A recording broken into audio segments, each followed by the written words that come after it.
war.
Ships are sinking.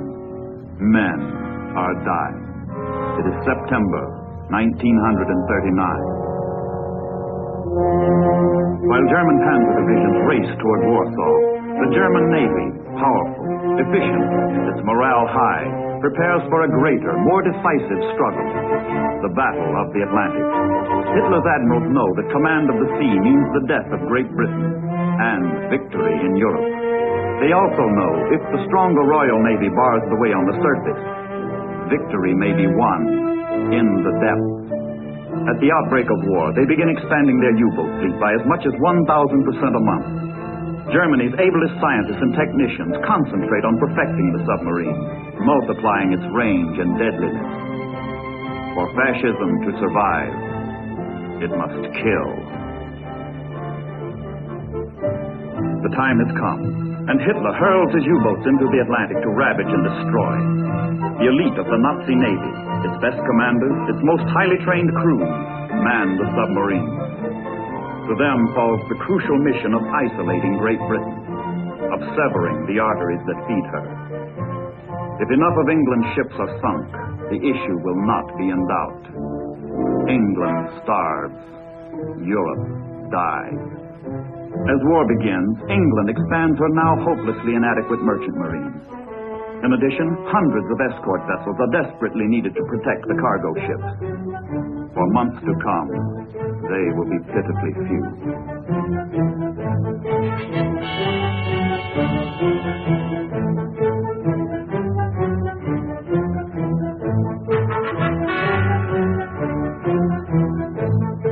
Patiently, doggedly, Englishmen build the ships, which make so little showing in the statistics of naval strength. The ships without which England cannot live.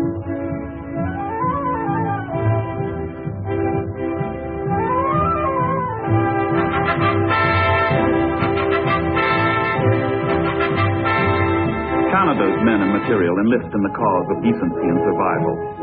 Canada is quick to act with all her means. Precious goods from her farms and arsenals are loaded aboard ancient, poorly armed merchant ships.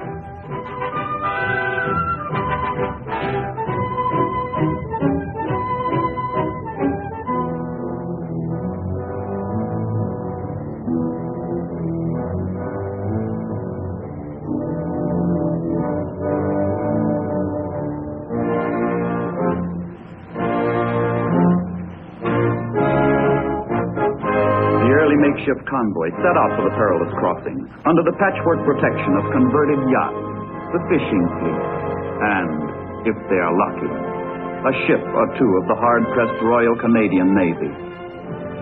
The sailors are sustained chiefly by the knowledge that the sea is wide and the U-boats cannot cover every mile of every route.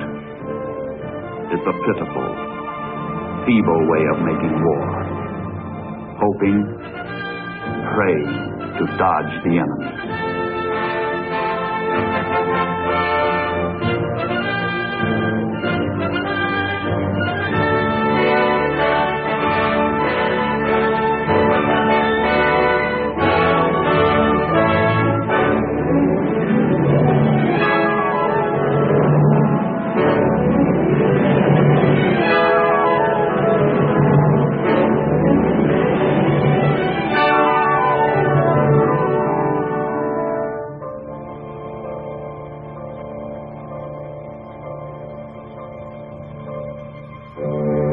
War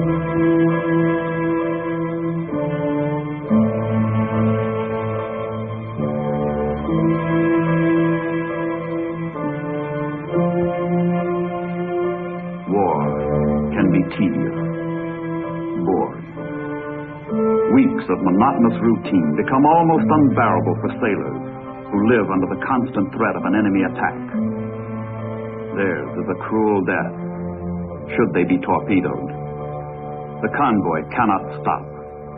It must go on until it reaches England, or until it's spotted by the Germans, whose submarines are prowling, shadowy, waiting to move in for the slaughter.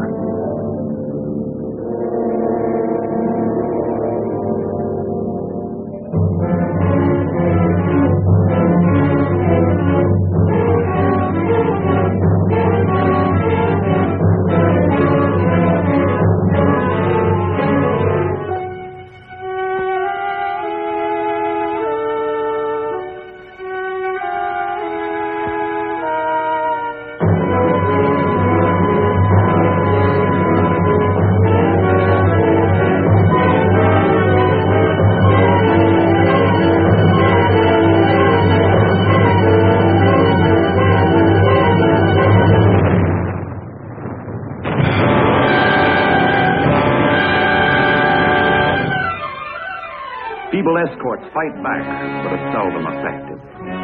How can World War I equipment cope with World War II submarines? But the sub must be fought.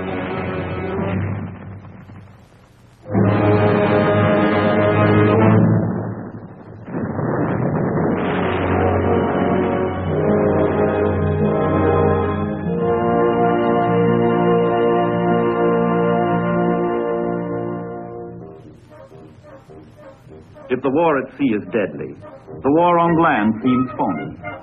The Blitzkrieg is on, fought with propaganda balloons and leaflets, slogans and serenades.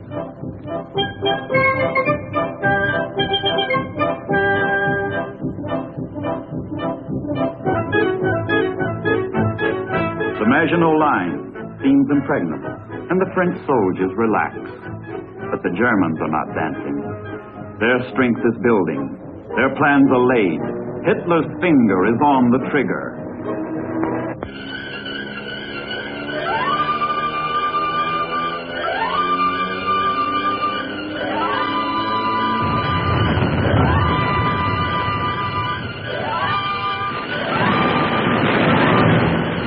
Holland is crushed.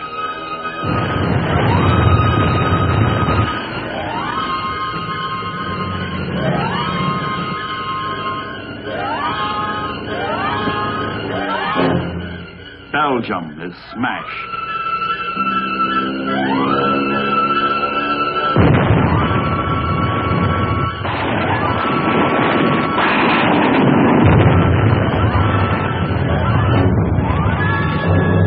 France is broken.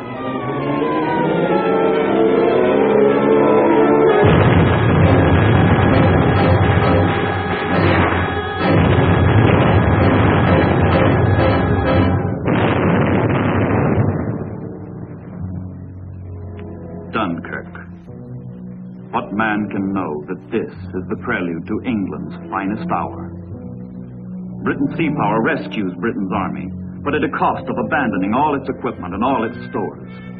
The British stand stripped of their armor, their weapons struck from their hands.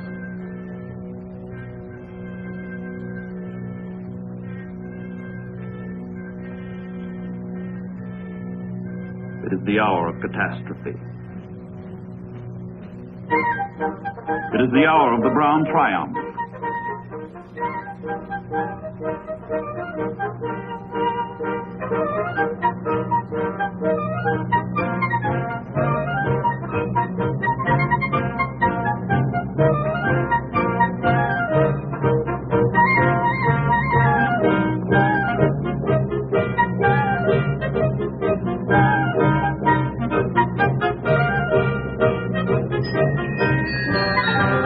The path of glory leads to the forest of Compiègne.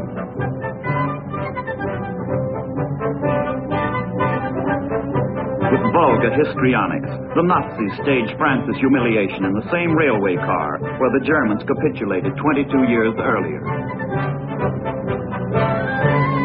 The French surrender, and it is Hitler's turn to dance.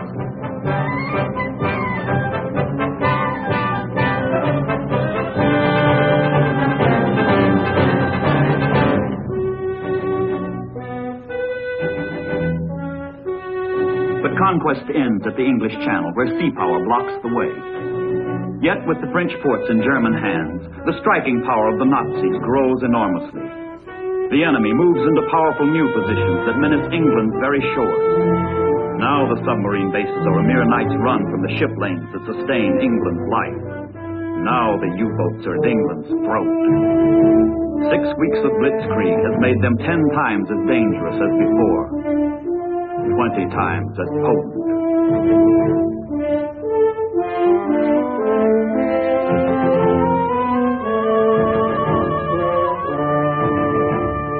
And from newly acquired air bases on England's threshold comes something new to warfare, new to history. An attempt to pound the world power into submission by bombardment from the sky. Coolly and brilliantly, the English organized their defenses, meeting the new menace with new methods. But the Nazi squadrons come over around the clock.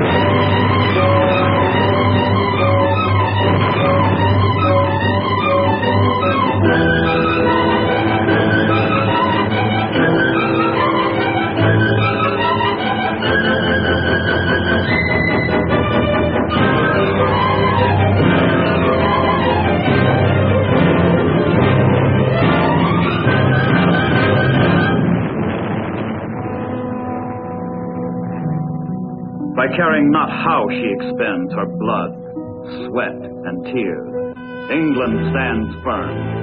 Hitler does not force her to her knees.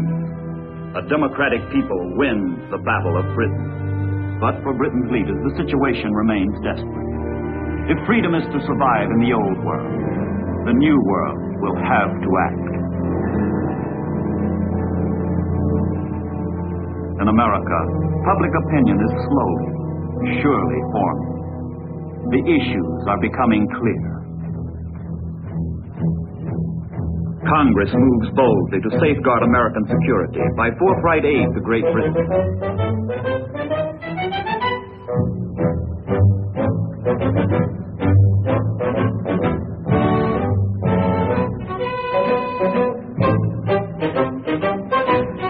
The British Navy needs destroyers, needs them badly.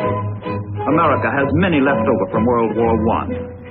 Stopgap strategy in the Battle of the Atlantic calls for an exchange of destroyers for British bases in the Caribbean and the Atlantic. Step by step, America begins forging her armor.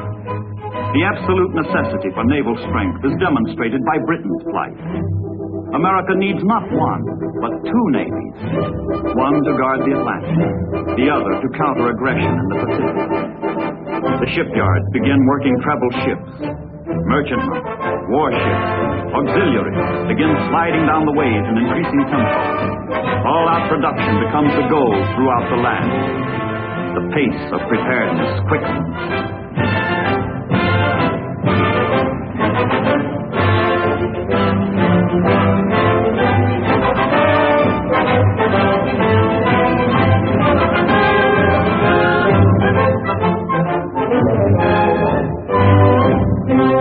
But materials by themselves are no longer enough. From coast to coast, the barracks go up by the thousands to receive draftees by the hundreds of thousands. Far-off areas become vital to the United States. Greenland lies at the crossroads of the North Atlantic. In May of 1940, she asked United States protection. Her creolite mines and weather stations are denied the Germans. American Marines move into Iceland a year later, relieving the British garrison there. The Leathernecks forestall the German threat. Whoever possesses Iceland holds a pistol pointed at England, the United States, and Canada.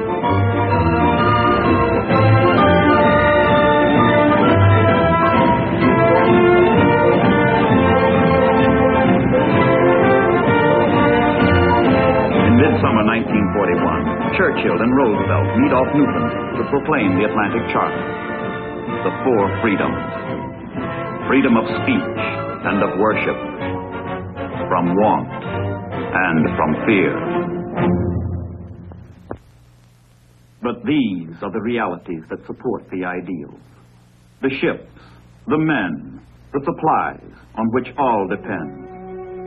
The ships plod along the North Atlantic convoy routes at dangerously sluggish speed, their pace regulated by the slowest merchantman in the convoy. And the slower the convoy, the easier it falls into the trap of roving U-boats.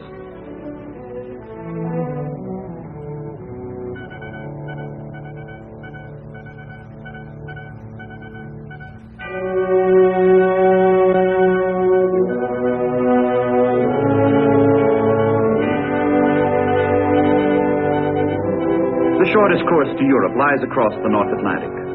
Concentrated here is the flow of Allied ships and enemy submarines. While convoys are underway, Royal Canadian Control Centers keep them instructed and informed on the basis of coordinated intelligence.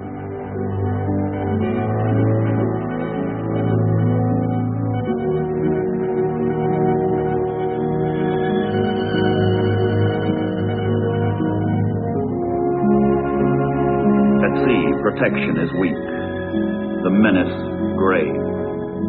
Around the rim of the convoy, the escort vessels keep station, herding the merchantmen toward their destination. In September 1941, the United States Navy joins the British and Canadians in protecting the convoys half their way across the Atlantic.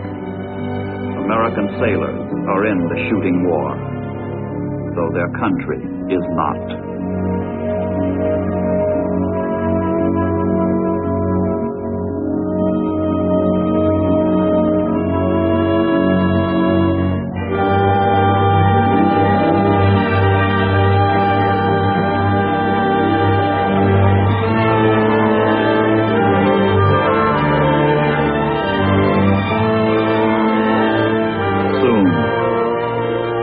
A lone U-boat spots the convoy.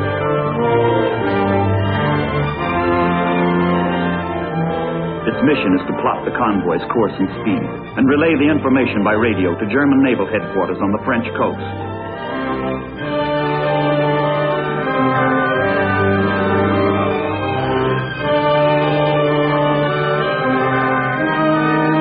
Admiral Dennis, the genius of German submarine warfare, orders his submarines out for the kill.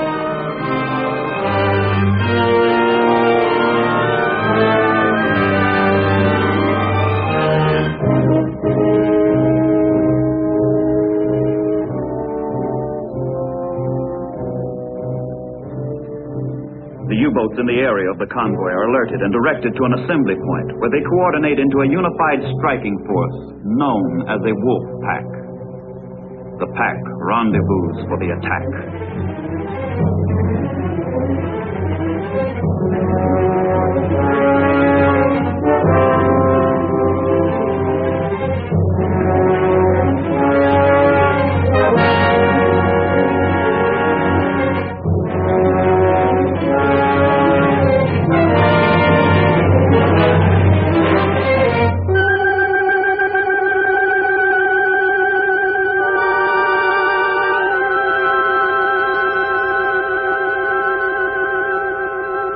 The convoy is on guard. Sonar, ASDIC as the British call it, sends a sound wave into the depths, searching for a return echo from the enemy.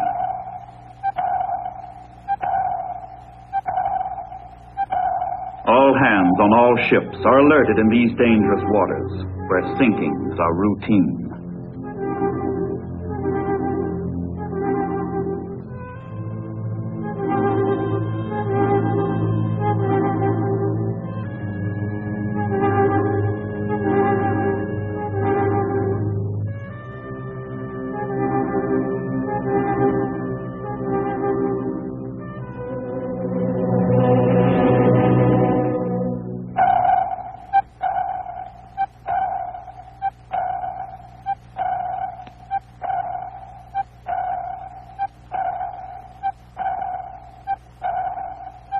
Contact.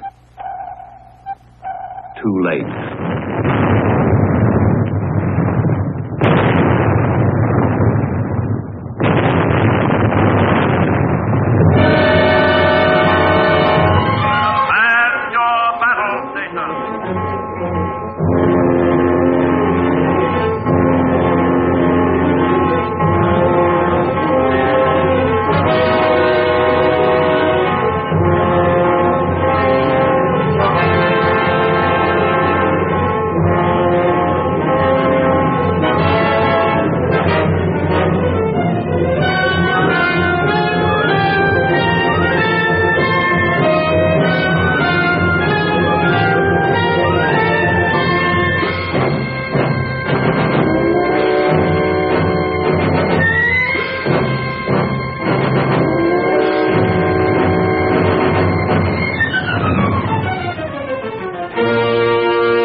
The battle is over. Home are the victors, home safely from the sea. They have brought England a little closer to starvation, closer to defeat. Triumph and glory are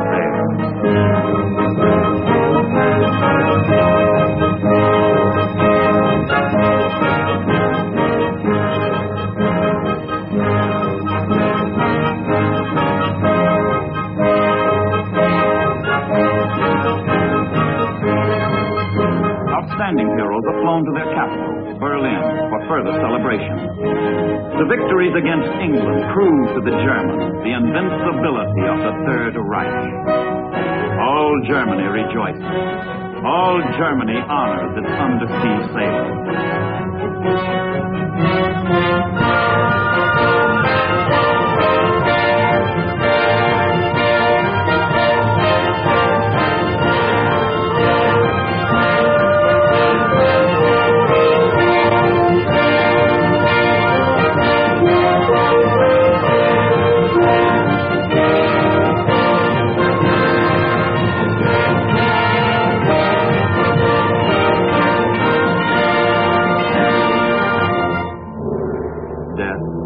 And destruction are the cause of the celebration.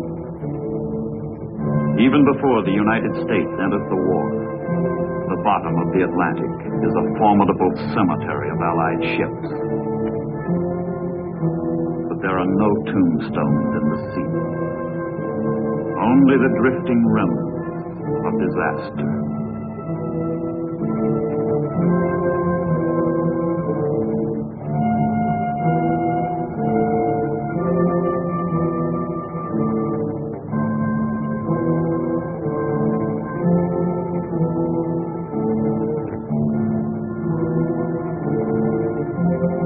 And this is just the beginning.